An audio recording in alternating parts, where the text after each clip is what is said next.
Ahora sí. Ahora sí. Hola Estela, ¿qué tal? Hola otra vez a todos. Muchas gracias por la invitación. Gracias Agustín una vez más. Estoy en representación de todos los escritores de ese libro que, como bien decís, Sandra, fue en un momento muy álgido de la pandemia porque fue el inicio. Y yo era una de las tantas perdidas en pandemia.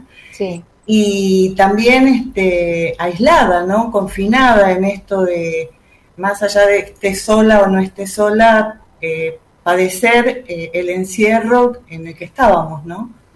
Cada uno con su historia, cada uno con su mochila, como dice Agustín, y esta posibilidad que me sorprendió a mí también, porque yo no soy de Salta y realmente me han hecho sentir como tal, como que estaba ahí, y pudimos abrir nuestras esperanzas escribiendo. Agustín nos facilitó un camino que, bueno, más allá de este medio, que en algunos aspectos es criticado, pero mirá lo que podemos hacer hoy. Claro, tal cual. Increíble, ¿no? Poder comunicarnos. Yo no hubiera podido viajar a Salta para esto, honestamente. Y la posibilidad de escribir que, bueno, desde mi profesión, pero más que nada desde mi ser, lo digo con toda franqueza, la escritura ayuda mucho a no enloquecer. Entonces, en este mundo tan vertiginoso, cambiante, exigente, si bien pensamos que somos libres y que hemos roto con muchos nudos y lazos que nos oprimían, tenemos unos nuevos. Y eso hace que a veces nos sintamos en total soledad, aún, insisto, estando acompañados, y enloquecemos, enfermamos, ¿no? La locura no es solamente la del manicomio. La escritura que facilitó este taller que Agustín nos permitió trabajar con Alejandra y Julieta. Alejandra Sebrelli, perdón, ¿no? Sí, no me acuerdo los apellidos, me acuerdo de las caras, no me acuerdo de los apellidos. Porque además, Sebrelli, que ella, bueno, es doctora en ciencias sociales, la verdad que una super luz, y Julieta Rivera, que es antropóloga, que es parte ahí del área de la Subsecretaría de Igualdad de Oportunidades, de la Secretaría de Derechos Humanos de la provincia. Bueno, ya dada el marco institucional, continúa Estela. No quiero ser molesta, pesada, pero que quiero hablar en nombre un poco del grupo, que luego quedó una parte del grupo armado, que todavía no seguimos hablando, invitando algunas cosas que por supuesto presencialmente no podemos, pero esa línea de afecto que solamente pudo hilvanar la escritura. Sí. Hubo mucha confianza desde el primer momento porque hay que mostrarse escribiendo. Es una manera muy vulnerable de mostrarse, es que medio como que nos mostramos sin ropa. Y a la vez terapéutica. Es como cierta vergüencita, ¿no? Pero realmente se armó un grupo muy, muy talentoso. Los chicos que escribieron, hoy releí algunos cuentos, porque no les voy a mentir, me preparé un poquito para esta entrevista, pero eran escritores, o son, lo digo en ese momento, ¿no? Eran escritores que me sorprendían. Dije, pucha, cuánta cosa para decir y de cuántas maneras diferentes, ¿no? Realmente un abanico maravilloso, no es para que dejarlo solamente bien a Agustín y a todo el espacio que nos brindó, sino cuánto de válido es la escritura cuando nos sale desde las tripas. Porque lo académico, yo les cuento que en psicoanálisis hay libros que ya se escribieron. Claro, sí, en todas las áreas, ¿no? Claro, eso termina siendo, así es, Sandra, eso termina siendo un muro. No permite el crecimiento, no permite el avance. Sé que hoy existen muchas posibilidades para que los seres humanos, las personas, nos humanicemos mediante la escritura. Y este espacio que Agustín nos brindó fue uno de ellos. Es uno de ellos, espero que se repita. Yo le iba a consultar, si viene, y ustedes saben mejor que yo, el ser humano es un ser social por naturaleza, ¿no? Y en el ámbito este de la soledad, de no poder socializar con los demás, genera en uno es eso, ¿no? De poder, a través de un medio, ya sea escritura, música o cualquier medio artístico, poder expresarse y sacar de adentro todo lo que la mente va experimentando, ¿no? Las sensaciones, las emociones. Así lo has vivido, Estela. Así lo viví, Marcelo, me leíste, me comprendiste, me interpretaste, diría un psicoanalista, porque en realidad ha salido de ahí, desde las tripas. Poder escribir, yo creo que tiene que ver mucho con esto de la confiabilidad, que lo podemos emparentar con la comodidad, con sentirse que formamos parte de... Cuando no nos conocíamos, e insisto en esto de la pandemia porque estábamos todos muertos de miedo, no había vacuna, recién empezaba, no sabíamos de dónde veníamos, qué era escribir, yo era la primera vez que participaba de un taller, y ahora estoy escribiendo un libro. Gracias, Agustín. Gracias, Agustín, que me apuntaló. Hablo mucho de Agustín porque fue la persona más visible que tuve. Pero seguramente que todo el grupo acompañó. Y esto que vos decís, Marcelo, de desmistificar la cuestión de los escritores, porque Borges es uno solo, y bien, gracias de todo lo que hizo y dónde está. Pero la escritura tiene que ser una herramienta, no me gusta esa palabra herramienta porque suena muy psicoanalítico, pero tiene que ser una vía, un camino, una posibilidad para que las personas nos sintamos menos extraños y extranjeros. Y más con el tema de la diversidad de género, que tanto conflicto acarrea en todos los ámbitos, estamos llenos de preguntas, y está bueno, no tenemos por qué tampoco tener las respuestas, pero son muy movilizantes porque se meten con la sexualidad. Y esto hace que justamente, ¿no? Todo lo que no nos parece parecido, lo extraño, lo foráneo, lo extranjero, lo diferente, nos mortifica. Claro. Nos mortifica y nos mueve de camino, nos mueve de andamiaje. Entonces, por ahí, por medio de la escritura, bueno, por ahí Agustín puede contar algunas experiencias que él ha tenido, porque viene trabajando con esto de las diferentes masculinidades, porque no es solamente desde el feminismo, hay millones de feminismos, bienvenidos todos, pero siempre revisándonos, ¿no? Y en lo posible tratando de aceptar al otro como viene, que ese es el gran... Que es un verdadero desafío, ¿no? Claro. Un verdadero desafío. Y aparte, a través de la escritura, poder mostrar que el otro es un ser humano, que es alguien que opina igual y que no es y discúlpeme la expresión, un bicho raro, ¿no? Por así decirlo. Tal cual. ¿No? Todos somos bichos raros. No, sí, por supuesto. Y creo que la pandemia ha generado esta, como bien vos decías, la incertidumbre, el temor, unirse más a través del miedo, ¿no? A través de esa incertidumbre, y genera en uno esa posibilidad de expresar y de decir lo que uno siente, ¿no? Que es maravilloso realmente. Así es. Puedo seguir hablando si quieren, pero sobre todo resaltar esto de poder sentarnos a escribir sin temores. Por supuesto que hay que leer mucho, para poder escribir hay que leer mucho, y lamentablemente, y acá va un palo para todo lo que es la tecnología, se ha dejado bastante de leer, ¿no? Por lo pronto la gente plantea que tiene problemas de concentración, esto de poder sentarnos a leer, aunque no deja de haber gente que por supuesto le gusta el libro, el papel, como decía Agustín. Ajá. Y también podemos leer por la computadora, por el teléfono, pero digo esto de la concentración, ¿no? De podernos meter en tema con la lectura, con las palabras, jugar con ellas. Esto que estamos haciendo también es una manera de escribir.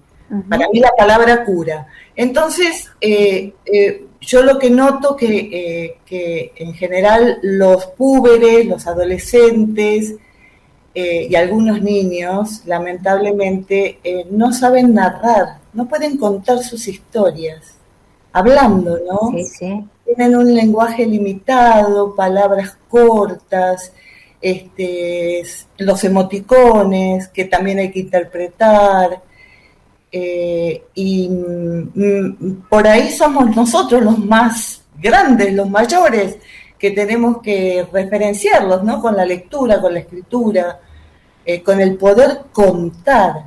Esto de contar cuentos, por ejemplo.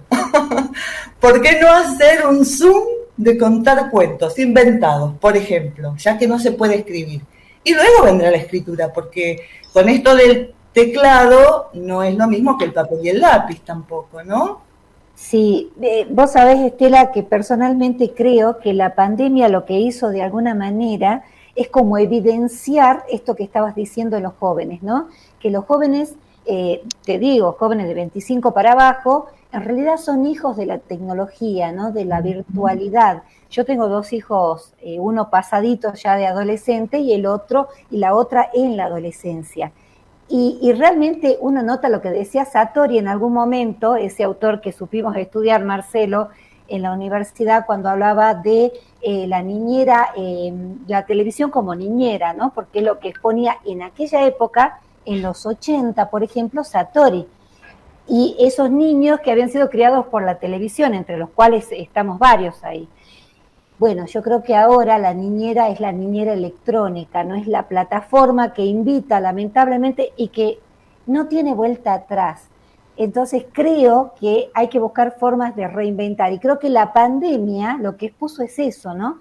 Que la gente dentro de ese ámbito de desconocimiento que era estar en su casa permanentemente, aislados de todos sus seres queridos, de la vida social en general, acudían a las plataformas, ¿no? Lamentablemente, o sea, lo citamos, tuvimos otras entrevistas acá por la Feria del Libro y hablábamos de esto, ¿no? De este auge de plataformas virtuales y de la virtualidad misma para la utilización de distintos fines, de entretenimiento, de estudio, de convocatoria de grupos.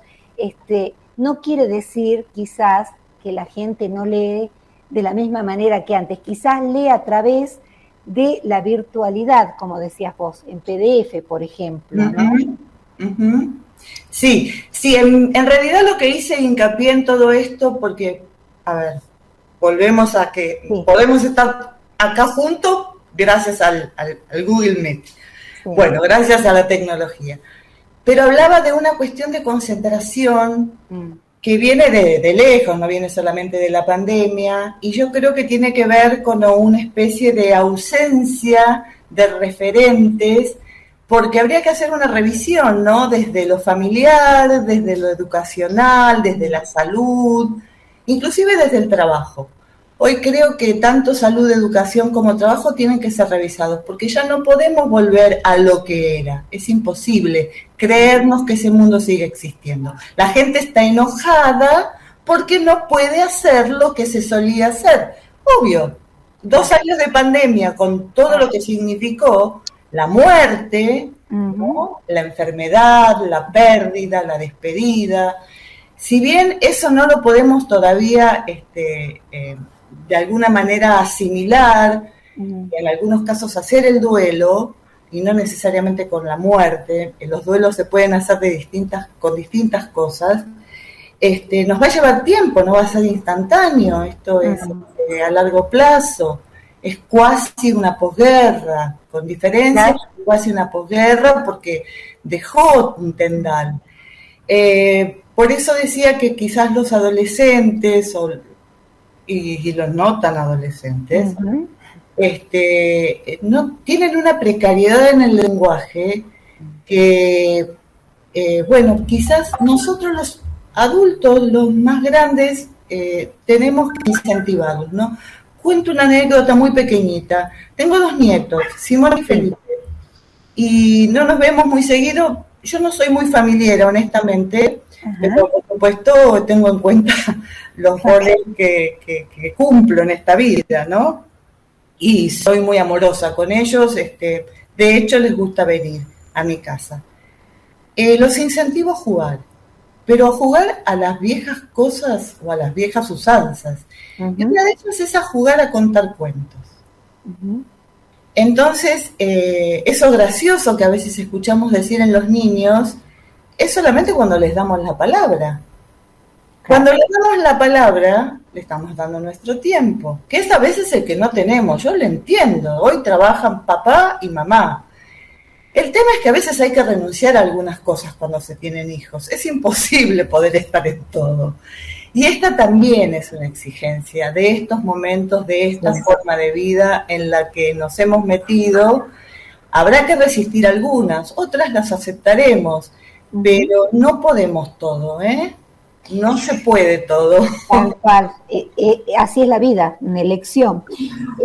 Acá hay una preguntita, Agustín, me llegó al celular para vos y me dicen que te pregunte cómo fue la edición del libro o el taller, dónde nació el libro, que cuentes un poco la experiencia.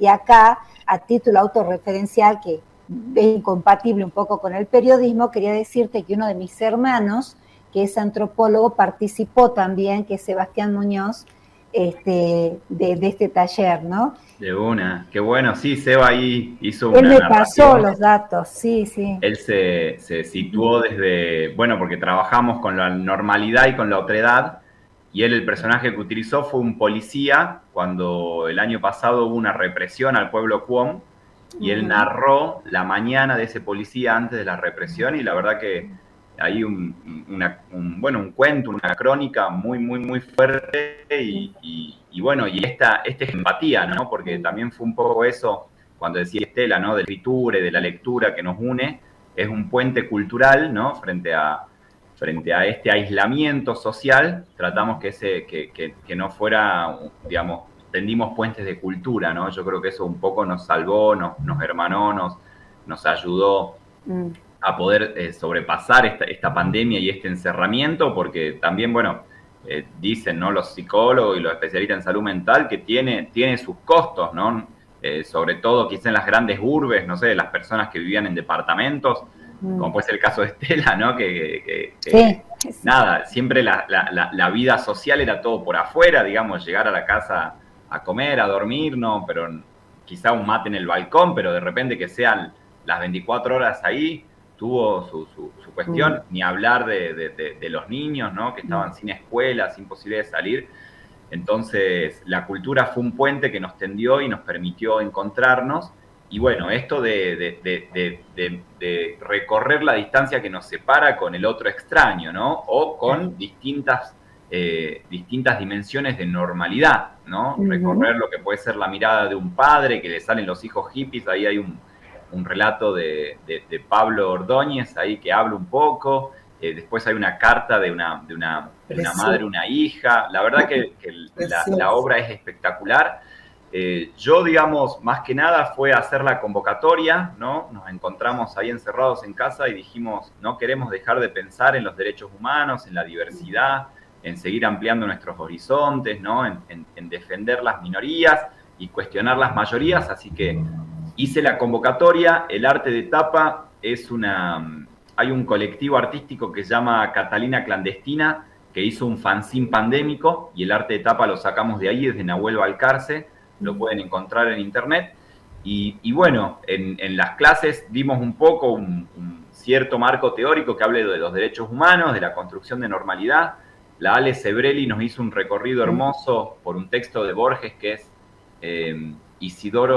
Tadeo Isidoro Cruz, y otro texto de Los bultos de Carlos Hugo Aparicio.